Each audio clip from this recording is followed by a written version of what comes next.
precisa de um mecânico, de um sapateiro, de uma mão, de um pé, precisa de um piloto, de um ginete, de um holandês, precisa de artista, precisa de uma avó, precisa de amigos, precisa de alguém, precisa de você. Todo o trabalho da ACD Rio Grande do Sul é feito através da ajuda de milhares de pessoas. Precisamos de você para fazer muito mais. acdrs@acd.org.br.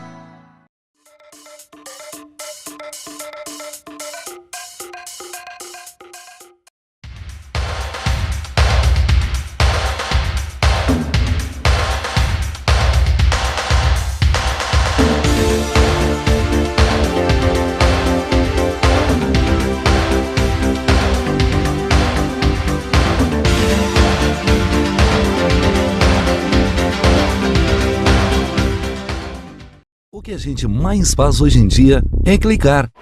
Pena que o destino da maioria desses cliques é esse, o desperdício. Você sabia que apenas um clique pode ajudar a combater a fome no nosso estado? É só acessar cliquealimentos.com.br e dar um rumo mais digno aos seus cliques. A mesa de quem tem fome. Doar pelo Clique Alimentos é gratuito e não demora nem um minuto. Faça a sua parte. Clique para quem precisa. www.cliquealimentos.com.br.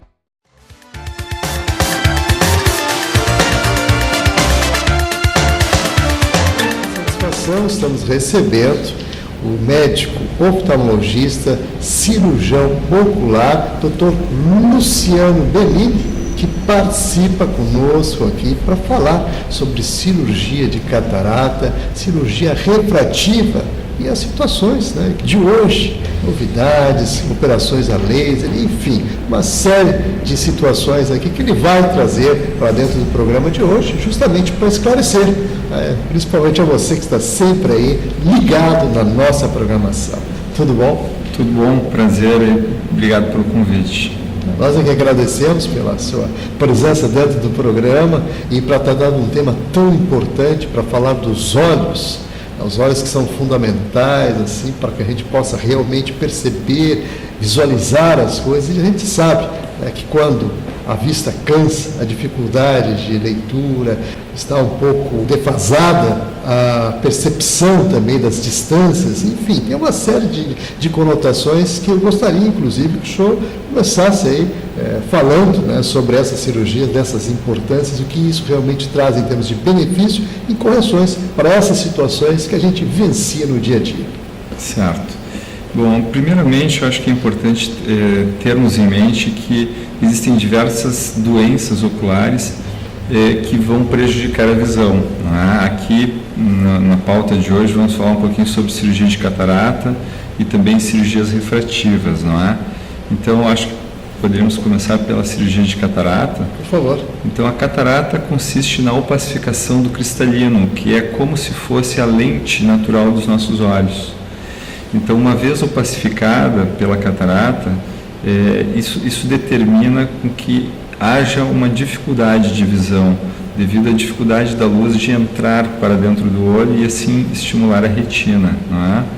Nessa situação, existe como possibilidade para a correção da catarata a cirurgia da catarata, que evoluiu muito nos últimos anos, graças a Deus, né? E atualmente é uma cirurgia que nos permite retirar a catarata e corrigir essa deficiência visual através do implante de uma lente intraocular. E através desse implante nós conseguimos muitas vezes devolver uma melhor qualidade de visão aos pacientes, não é? Não, sem dúvida, doutor Luciano, claro, vamos falar também das situações que ocasionam a catarata, porque muitas pessoas têm, por vezes, informações não bem detalhadas, não bem embasadas, né, com relação a essa situação. Então, já se ouve falar de várias circunstâncias, questões de idade, enfim, uma série de situações que eu gostaria que o senhor começasse, né, explicando isso, até para o pessoal começar a entender melhor o porquê disso. Claro. Bom, na verdade, a principal causa de catarata é a catarata senil, como nós chamamos, que está realmente relacionada à progressão da idade. Geralmente são indivíduos com mais de 60 anos, mas também pode ocorrer em indivíduos mais jovens. Então, embora seja infrequente, não seja tão frequente, mas é possível também haver a presença de catarata mesmo em indivíduos abaixo de 40 anos, não é? Nesses casos, geralmente existe como um fator que leva à progressão da catarata outras situações, como por exemplo a presença de doenças como diabetes e também o uso de medicamentos como por exemplo os corticoides, não é?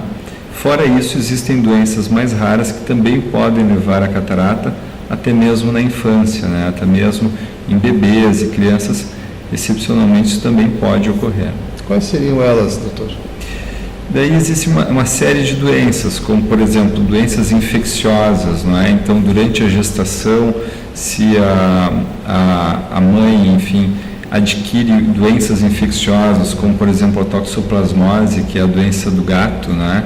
Bastante frequente aqui no nosso estado, isso pode determinar com que o bebê nasça com catarata ou desenvolva outras doenças oculares na retina, por exemplo, né? Então, embora isso não seja, felizmente, não seja muito frequente, isso ocorre, né? Infelizmente, também existe a catarata congênita, né? O bebê que nasce com catarata, ou, por exemplo, situações em que uma criança que tem muitas alergias, asma, rinite, e por conta disso precisa usar por muito tempo medicamentos antialérgicos contendo corticoides, né, que são medicamentos antialérgicos, isso pode levar ao desenvolvimento de catarata em crianças também. Felizmente não é o mais frequente, mas é possível e a gente acaba, ao longo do ano, enfim, dos pacientes que se atende, alguns pacientes com catarata acabam se incluindo nesse grupo abaixo de 40 anos, né? Muito bem, então estamos aqui conversando, Dr. Luciano Bellini, ele que é médico oftalmologista, cirurgião ocular. Hoje estamos aí falando, né, das cirurgias de catarata, também a refrativa, que nós vamos entrar agora nesse mérito, dessas situações que existem, inclusive, novidades nesse sentido que eu gostaria que o senhor falasse. Certo. Bom, as cirurgias refrativas são as cirurgias que se propõem a diminuir ou até mesmo, em alguns casos, eliminar a necessidade do óculos, não é? Então, nesse grupo de cirurgias, nós temos as cirurgias para a miopia, cirurgia para o astigmatismo, para a hipermetropia e para a presbiopia, não é? Então, vou falar um pouquinho sobre cada uma dessas situações. A miopia costuma afetar principalmente a visão para longe, enquanto a presbiopia, também conhecida como vista cansada popularmente, é aquela dificuldade em enxergar para perto que vem geralmente após os 40 anos, não é? Já o astigmatismo e a hipermetropia, dependendo do grau, podem interferir tanto para longe como para perto, não é? Então existem várias modalidades de cirurgias refrativas, algumas mais adequadas para determinada faixa etária e algumas também mais adequadas para um determinado tipo de problema, não é? Então, nós poderíamos falar um pouquinho sobre a cirurgia da miopia e do astigmatismo, que são muito frequentes essas cirurgias na faixa, por exemplo, dos 20 aos 40 anos, não é? Essas cirurgias geralmente são realizadas através de equipamentos com laser, não é? E existem também diferentes técnicas nesse sentido e, evidentemente, também algumas limitações, não é? Quais seriam as limitações, assim, para a gente já começar falando desses aspectos, porque o pessoal se interessa e logo fica preocupado com alguma reação, com alguma situação de contraindicação? Já vamos entrar nesses méritos. Claro. Então, evidentemente, apesar de toda a progressão da tecnologia, existem limites, não é? Então, por exemplo, casos de altas miopias, por exemplo, uma miopia acima de 10 graus, ou um astigmatismo acima de 6, 7, 8 graus, nessas situações, mesmo com toda a tecnologia do laser, geralmente não se consegue corrigir plenamente, ou até poderia se conseguir, mas não seria tão seguro. Então, existem situações em que, evidentemente, existem limites e não se pode operar. Mas para situações de altas miopias, daí existem outras técnicas, não com laser, de modo que hoje em dia se consegue corrigir esses erros refracionais, como chamamos a necessidade do óculos, até mesmo em altos graus, mas não necessariamente com o laser, não é? Tem essas observâncias todas justamente em função da situação peculiar a cada pessoa, na verdade, das suas necessidades, da sua constituição física. Exatamente. Em si. Bom, doutor Luciano, claro que nessas questões todas que nós falamos aqui, aí o senhor falou na vista cansada, que casualmente é uma das situações que nós estamos também inclusos dentro dela, mas que evidentemente isso vem com a idade também, né? E assim, o senhor como especialista dentro dessa área, o senhor poderia aconselhar para essas pessoas, até aproveitando assim, para já informar alguma coisa nesse sentido, em termos de cuidados, inclusive com a alimentação e outras situações que também contribuem nesse aspecto. Claro. Na verdade, embora todas essas práticas saudáveis de alimentação, exercício físico sejam importantes para a saúde do organismo como um todo, não existe nenhum estudo comprovando que a prática de exercícios ou alimentação ou outros hábitos saudáveis possam prevenir a presbiopia, que é a vista cansada. Então, na verdade, a vista cansada ou presbiopia, ela vem inexoravelmente para todos nós com a progressão da idade, geralmente após os 40 anos, de modo que a cirurgia para a correção da presbiopia, ela praticamente está aí disponível para esse grande universo de pacientes acima de 40 anos, não é? Existem algumas modalidades com laser para corrigir a presbiopia, e existem também outras tecnologias, como por exemplo a extração do cristalino, que é essa lentezinha própria do olho que vai se transformar em catarata progressivamente, e o implante de uma lente multifocal. Essa lente multifocal, uma vez implantada dentro do olho, ela nos permite oferecer ao paciente uma boa qualidade de visão para longe, para perto, eliminando ou pelo menos diminuindo bastante o uso do óculos, né? Então seria hoje em dia uma abordagem mais completa para o paciente acima de 40 anos, né? Muito bem. Então, doutor Luciano, claro que tem outros aspectos assim que a gente vai tentar dar uma aprofundada um pouco mais nessa questão, levando a situação realmente dentro daqueles aspectos tradicionais, até da questão da cultura popular e outras situações que justamente a gente procura desmitificar e procura informar, para que realmente o público que está nos acompanhando nesse momento tenha uma informação mais apurada e mais acurada no sentido de realmente contribuir nesse aspecto. Então, assim, nessa questão, o senhor disse que é a questão das lentes. Hoje existe também um universo muito grande, além dos óculos, as lentes de contato. E existem aquelas outras lentes que são chamadas de orgânicas e, enfim, existe um universo muito amplo, né, de opções que eu gostaria que o senhor fizesse as considerações para cada uma delas e, evidentemente, sempre procurando relacionar, assim, as necessidades e os benefícios efetivos de cada um. Claro.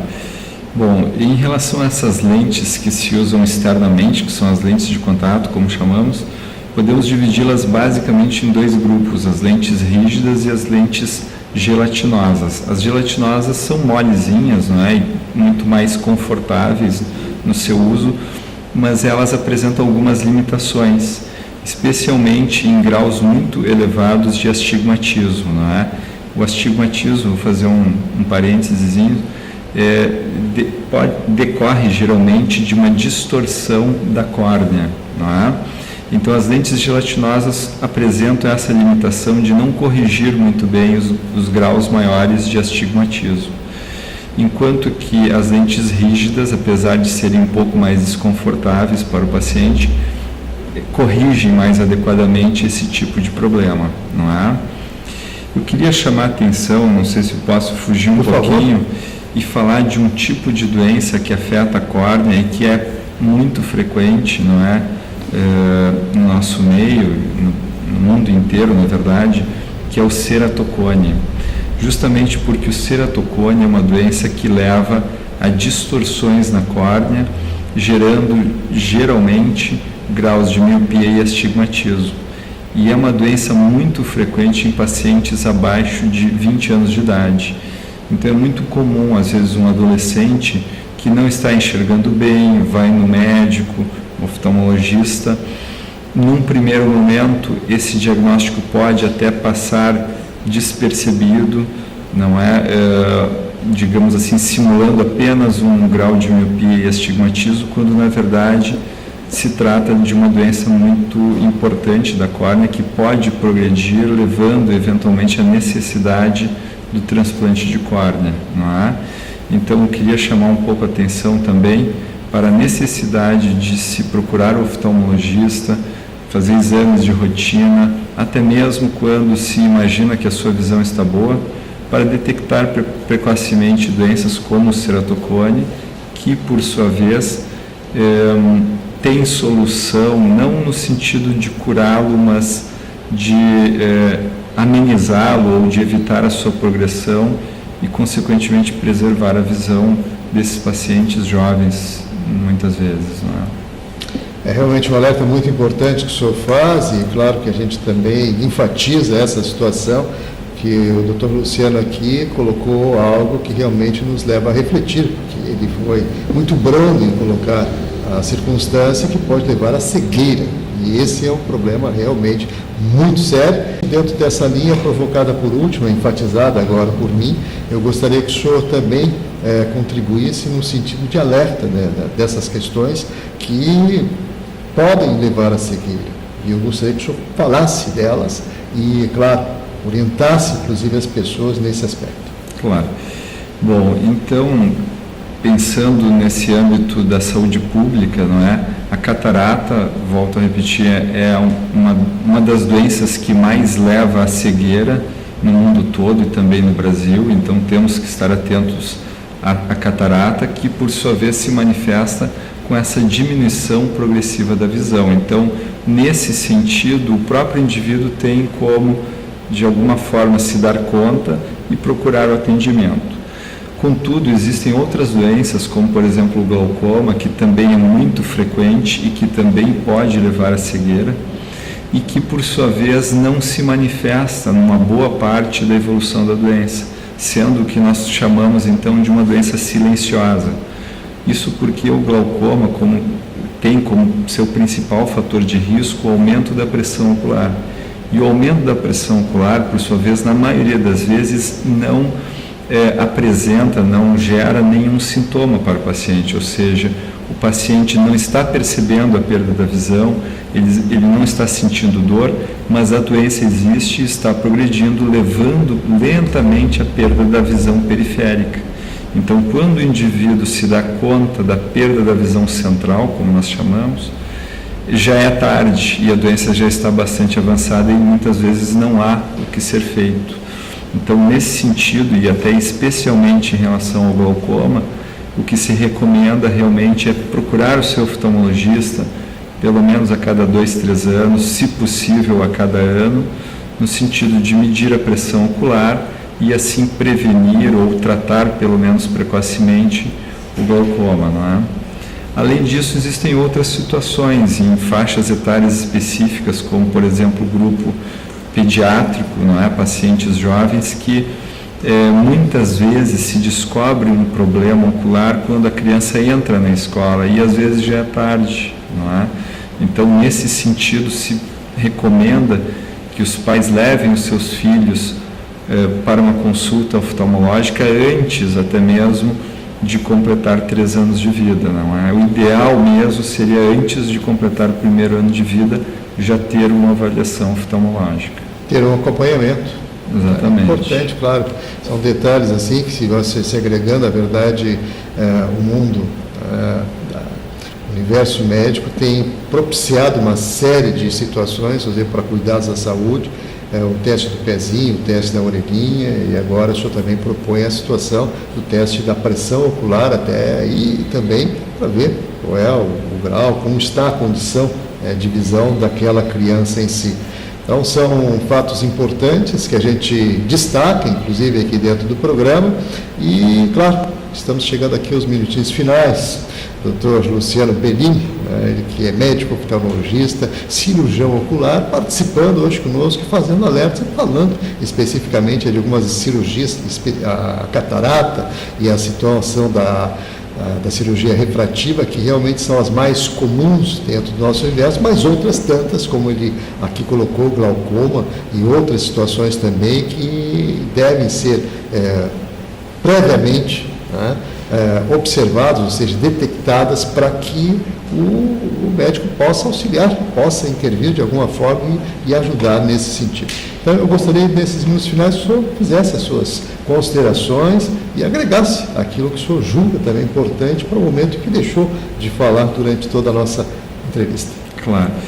Bom, novamente te repito um agradecimento pelo convite e a oportunidade de falar aos telespectadores, lembrando sempre, procure o seu médico oftalmologista, faça exames periódicos de rotina, no sentido de detectar e tratar precocemente as doenças oculares, assim como a grande maioria das doenças, serão muito melhor abordadas se tratadas precocemente. Isso vale para o glaucoma, isso vale para a catarata.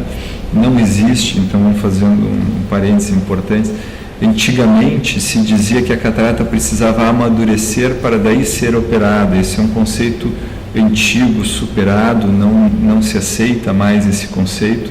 Se acredita hoje que operando precocemente a catarata, se é possível realizar uma cirurgia de melhor qualidade, menos agressiva ao organismo e, portanto, também com menores riscos e com melhores resultados. Eu acho que essa é a mensagem, procurar o seu médico e procurar, de um modo geral, evidentemente, ter uma vida saudável, né? E, por último, talvez lembrar, ou conscientizar mais uma vez, de evitar o tabagismo, não é?